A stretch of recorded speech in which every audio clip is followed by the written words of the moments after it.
الصلاة والسلام علیک یا نبی اللہ الصلاة والسلام علیک یا نبی اللہ وعلی آلک واصحابک یا نور اللہ وعلی آلک واصحابک یا نور اللہ نویت سنت الاعتکاف۔ نویت سنت الاعتکاف۔ فرمان مصطفیٰ صلی اللہ علیہ وسلم ہے، جس نے مجھ پر روزانہ 50 مرتبہ درود پاک پڑھا، اللہ تبارک و تعالی کے پیارے حبیب صلی اللہ علیہ وسلم نے ارشاد فرمایا کہ میں قیامت کے دن اس سے مصافحہ کروں گا۔ صلو علی الحبیب صلی اللہ تعالی علی محمد صلی اللہ علیہ وسلم۔ آئیے لباس پہننے کے مدنی پھول سنتے۔ یاد رکھیے، پیش کردہ ہر مدنی پھول کو سنت رسول مقبول علی صاحب صلاۃ والسلام پر محمول نہ فرمائیے۔ ان میں سنتوں کے علاوہ بزرگان دین رحم اللہ المبین سے منقول مدنی پھولوں کا بھی شمول ہے۔ جب تک یقینی طور پر معلوم نہ ہو، کسی بھی عمل کو سنت رسول نہیں کہہ سکتے۔ یقینی معلوم ہے تو اس کو سنت کہیں گے۔ سب سے پہلے ہم 3 فرمان مصطفیٰ صلی اللہ علیہ وسلم سنتے۔ نمبر 1 ہے، جن کی آنکھوں اور لوگوں کے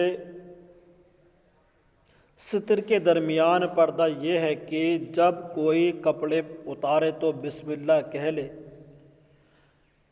حکیم الامت حضرت مفتی احمد یار خان نعیمی علیہ رحمہ فرماتے ہیں، جیسے دیوار اور پردے لوگوں کی نگاہ کے لیے آڑ ہوتے ہیں، ایسے ہی یہ اللہ عز و جل کا ذکر جنات کی نگاہوں سے آڑ بنے گا کہ جنات اس کو دیکھ نہ سکے گا۔ نمبر 2، جو شخص کپڑا پہنے اور یہ کپڑے پہننے کی دعا بھی پڑھ لے، جس کا ترجمہ ہے،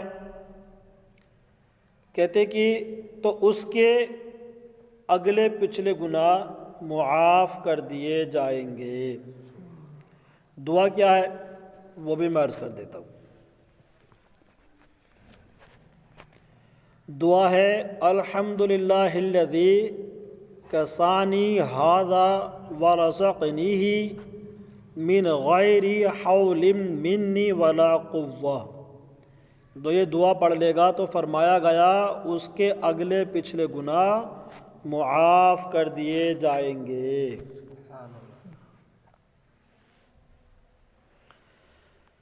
نمبر 3، جو باوجود قدرت اچھے کپڑے پہننا تواضع یعنی عاجزی کے طور پر چھوڑ دے تو اللہ تعالیٰ اس بندے کو کرامت کا حلہ پہنائے گا۔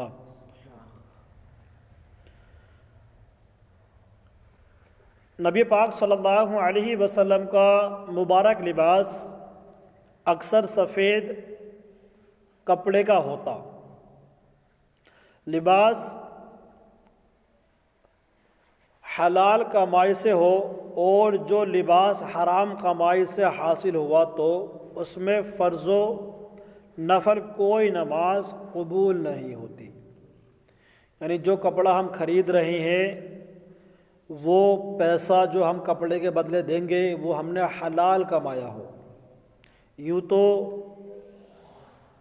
ہر کام جو ہے نا ہم نے حلال ہی کرنا چاہیے، حلال کی برکتیں ہیں اور حرام کی تباہ کاریاں ہیں۔ تو یہاں کپڑے کے بارے میں بتایا کہ جو کپڑا حرام کمائی سے خریدا گیا تو نہ ہی تو اس میں فرض نماز قبول ہے اور نہ ہی نفل نماز قبول ہے۔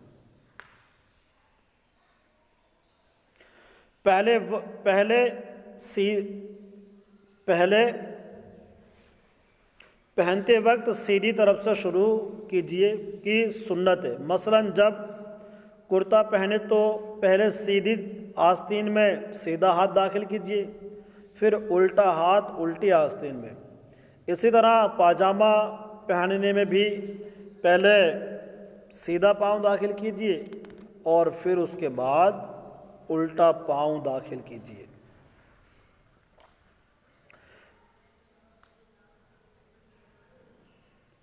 اور کہا کہ اور باوجود اس کے کہ باوجود قدرت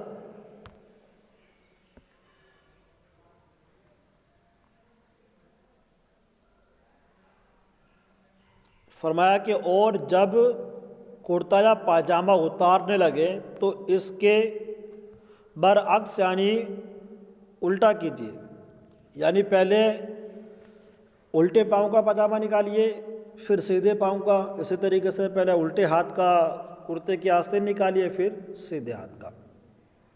دعوت اسلامی کے اشاعتی ادارے مکتبۃ المدینہ کی مطبوعات 1334 صفحات پر مشتمل کتاب بہار شریعت جلد سوم حصہ 16 صفحہ 409 پر ہے۔ سنت یہ ہے کہ دامن کی لمبائی آدھی پنڈلی تک ہو اور آستین کی لمبائی زیادہ سے زیادہ انگلیوں کے پوروں تک ہو، یعنی یہ کم سے کم یہاں تک، یہ پورے کہلاتے ہیں نا، یہ یہاں تک ہو، اس سے آگے نہ بڑھے لمبائی، زیادہ سے زیادہ انگلیوں کے پوروں تک ہو اور چوڑائی میں ایک بالشت ہو۔ آستین جو چوڑی ہو تو وہ ایک بالشت تک اتنی چوڑی ہو۔ مرد مردانہ اور عورت جنانہ ہی لباس پہنے، چھوٹے بچے اور بچیوں کو بھی اس بات کا لحاظ رکھیے۔ مرد کے لیے ناف کے نیچے سے گھٹنوں کے نیچے تک عورت ہے، یعنی اس کا چھپانا یہ فرض ہے۔ ناف اس میں داخل نہیں ہے اور گھٹنے داخل ہیں۔ اس زمانے میں بہت ایسے ہیں کہ تہمند یا پاجامہ اس طرح پہنتے ہیں کہ پیڑو یعنی ناف کے نیچے کا کچھ حصہ کھلا رہتا ہے۔ اگر کرتے وغیرہ سے اس طرح چھپا ہو کہ جلد یعنی کھال کی رنگت نہ چمکے تو خیر، ورنہ حرام ہے۔ اور نماز میں چوتھائی کی مقدار کھلا رہا تو نماز نہ ہوگی۔ خصوصاً حج و عمرے کے احرام والے کو اس احتیاط کی سخت حاجت ہے۔ جب وہ احرام باندھتے ہیں نا تو اس کو موڑنا پڑتا، فولڈ کرنا پڑتا ہے کر کے۔ اب جب فولڈ کرتے ہیں نا تو ٹونڈی سے نیچے پہنچ جاتا ہے، ٹونڈی بھی نظر آ رہی ہوتی ہے اور اس کے نیچے کا کچھ حصہ نظر آ رہا ہوتا ہے۔ یہ سب مجھے کہ مخصوص حصہ ہی چھپا ہوا ہوتا ہے۔ اور وہ اوپر کی جو چادر اوڑھتے ہیں تو وہ چادر جو ہے نا وہ پوری پیٹ کو ڈھک نہیں پاتی ہے، چھوٹی چھوٹی چادریں خرید لیتے ہیں لوگ تو وہ پیٹ اس میں نظر آتا ہے۔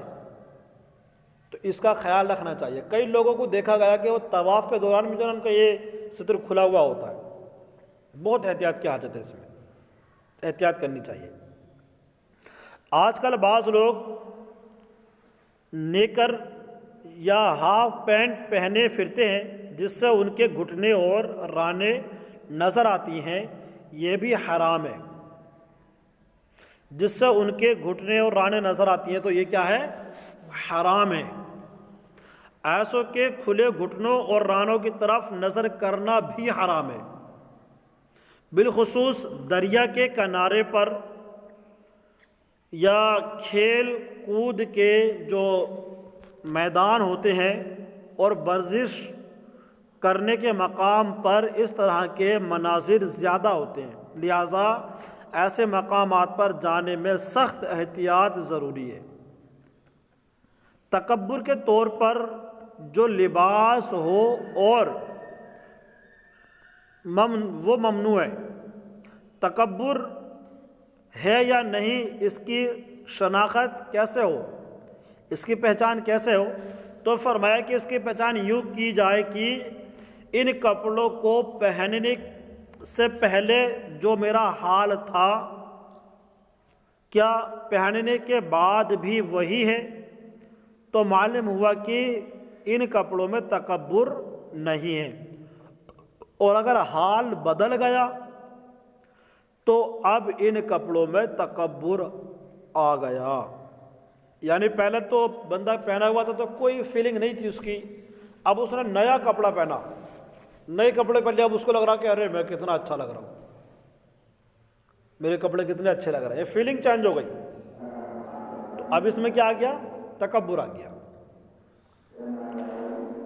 صلو علی الحبیب صلی اللہ تعالی علی محمد صلی اللہ علیہ وسلم. اللہ پاک سے دعا کہ اللہ پاک ہمیں تکبر سے بچنے کی توفیق عطا فرمائے اور سنت کے مطابق لباس پہننے کی توفیق عطا فرمائے اور دیگر جو سنتیں ہیں ان پر بھی عمل کی توفیق عطا فرمائے. صلو علی الحبیب صلی اللہ تعالی علی محمد صلی اللہ